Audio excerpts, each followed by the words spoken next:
বন্ধুসকল চলি আছে 2023 আৰু এই 2023 বৰ্ষত মানৱ জাতি আৰু পৃথিৱীৰ লগত হ'বলগীয়া বহুকেইটা ভৱিষ্যতবাণী অলৰেডি কৰিছে আৰু এই আচৰিত ভৱিষ্যতবাণী এটা কৰিছে আমাৰ সকলোৰে পৰিচিত ভেংগা বাবাই। আপোনালোকৰ হয়তো বহুতে গম নাপায় ভেংগা বাবা কোন হয়। ভিডিঅ'টো চাই থাকক শেষলে গোটেইখিনি কথা গম পাব। এই মানৱ জাতি আৰু পৃথিৱীৰ ওপৰত আচলতে কি আপডেট দিছে, ভেংগা বাবাই কি ভৱিষ্যতবাণী কৰিছে, ইয়াৰ ওপৰতে হৈছে এই ভিডিঅ'টো। তো বলক এই ভিডিঅ'টো আৰম্ভ কৰোঁ। আৰু লগতে যোনে নতুনকৈ চেনেলটোত আহিছে প্লিজ চেনেলটো ছাবস্ক্ৰাইব কৰি পেলাই অল বাটন দবাই ৰাখিব, কাৰণ এনেকুৱা ধৰণৰ বহুতো আপডেট এই চেনেলটোৰ জৰিয়তে আপোনালোকে পাই থাকিব। তো প্লিজ চেনেলটো ছাবস্ক্ৰাইব কৰি পেলাই অল বাটনটো দবাই ৰাখিব।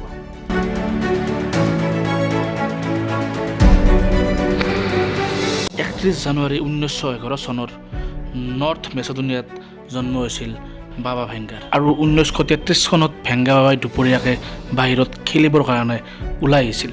আৰু সেই সময়তে আহিছিল এজাক বহুত ডাঙৰ ধুমুহা, আৰু অলপ সময় থাকি সেই ধুমুহাজাক গুচিতো গ'ল, কিন্তু লগত লৈ গ'ল ভেংগা বাবাৰ চকুৰ সেই পোহৰ, যাৰ বাবে ভেংগা বাবাই দেখা নোপোৱা হৈ গ'ল। আৰু তেতিয়াৰে পৰা তেওঁৰ সেই অন্ধ চকুৰে পৃথিৱীৰ সকলো ভৱিষ্যত তেওঁ ঘৰতে বহি দেখিবলৈ ধৰিলে।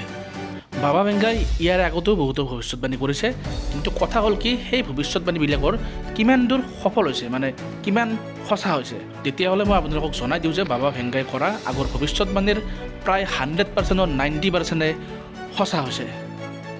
বাবা ভেংগাই বহুকেইটা ভৱিষ্যতবাণীয়ে কৰিছে, তাৰ ভিতৰত মই কেইটামান কৈ দিছোঁ। বাবা ভেংগাই কৈছিল যে বাৰাক ওবামা ৰাষ্ট্ৰপতি হ'ব, জাপানত ভয়ংকৰ চুনামি আহিব 2004ত, আৰু এইবিলাক পূৰা হাতে হাতে প্ৰমাণিত হৈছে।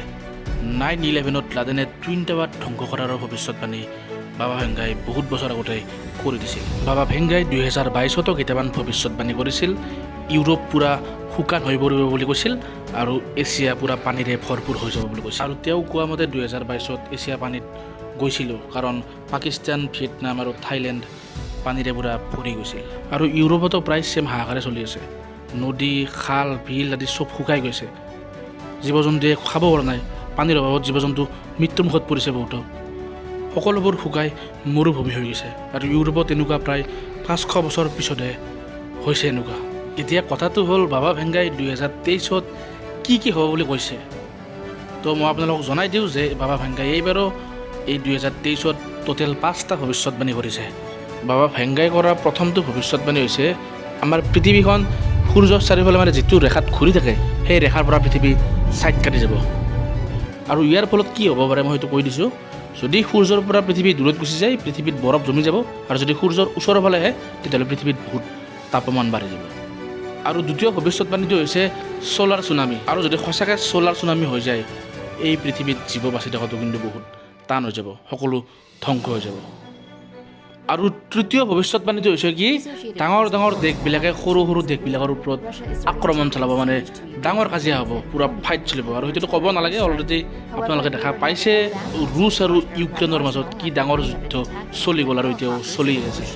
আৰু যদি এনেকুৱা হৈ যায়, দেশক দেশে যুদ্ধ হ'ব, আৰু মানুহবিলাক এনেকৈ মৰি ধ্বংস হৈ যাব। আৰু চতুৰ্থ ভৱিষ্যতবাণীটো হৈছে আমাৰ এছিয়াত পৰমাণু বিস্ফোৰণ হ'ব, মানে মাটিৰ তলৰ পৰা একদম বেয়া গেছ ফাটি মাটি ওপৰলৈ ওলাই আহিব, আৰু এছিয়াৰ গোটেই আকাশত সেই বেয়া গেছ বিয়পি পৰিব, আৰু তাৰ ফলত বহুতো মানুহৰ মৃত্যু হ'ব। আৰু পঞ্চম ভৱিষ্যতবাণীটো হৈছে মানে ভাবিলে আচৰিতে লাগে, পৃথিৱীত এলিয়েন আহিব বুলি কৈছে। পৃথিৱীত এলিয়েন আহিব আৰু গোটেই পৃথিৱী পূৰা অন্ধকাৰ হৈ যাব। আৰু যদি সঁচাকৈ এলিয়েন পৃথিৱীত নামি আহে আৰু পৃথিৱী অন্ধকাৰ হৈ যায়, বাকী পিছৰখিনি কি হ'ব হয়তো কোনেও নাজানে। লগতে আৰু এটা কথা কৈছে, বাচ্চা বনাব পৰা বোলে মেচিন বনাব, মানে মেচিনৰ সহায়ত বেবী জন্ম দিব। কি ধুনীয়া আহি গ'লে, মেচিনত বোলে বেবী জন্ম দিব, মানে কি ক'ম আৰু। আপোনালোকে গম পালে 2023ত কি হ'ব বুলি ক'লে বাবা ভেংগাই।